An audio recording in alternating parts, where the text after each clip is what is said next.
If you're the kind of person who's always wondered what's inside a computer, then this is the video for you. What we're going to do here is open up a machine and look at the 7 major components that you find inside.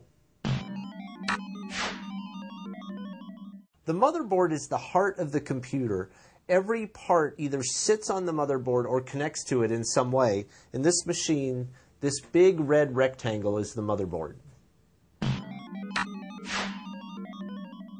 The CPU is the central processing unit. It's the brain of the computer. It runs the software and processes the data that you're working on.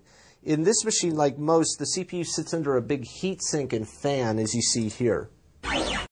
The people who design CPU chips often leave behind pictures or sayings on the surface of the chip. They're incredibly tiny. You have to use a microscope to see them. But like the Easter eggs in a video game, they're there to amuse and surprise other people. The RAM is the random access memory, and it sits right on the motherboard. It holds the data and the software that you're currently running. On most motherboards, you'll find 1, 2, or 4 banks of RAM. Adding RAM to your machine is a really simple way to speed it up. This is what a stick of memory looks like. To add it to your machine, just find an open slot on your motherboard and slide it right in.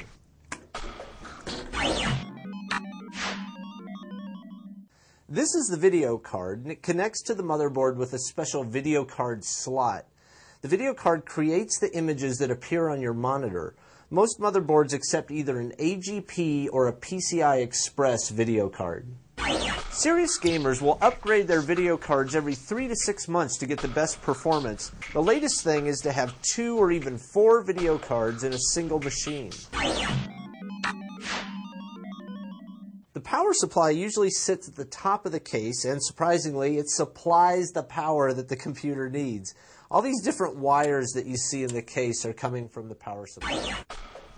A high-end machine can burn up to 800 watts. If you left that machine on 24 hours a day for a year, it might cost $700 just to run it. That's as much as some people spend on a whole machine.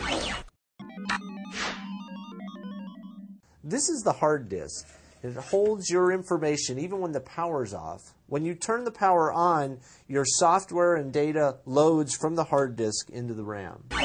If you've got an old machine that you're ready to donate or recycle, it contains a lot of personal information.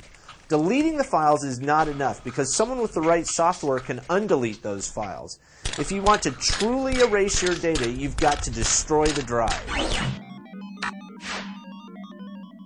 This is the optical drive. It sits in the front bay of your computer, and it uses a laser to read or write CDs and DVDs. CDs and DVDs can take an incredible amount of abuse. The one thing they can't handle is deep scratches. To protect your data, always keep them in a sleeve or a case. So there you have it. Those are the 7 major components that you'll find in any normal PC.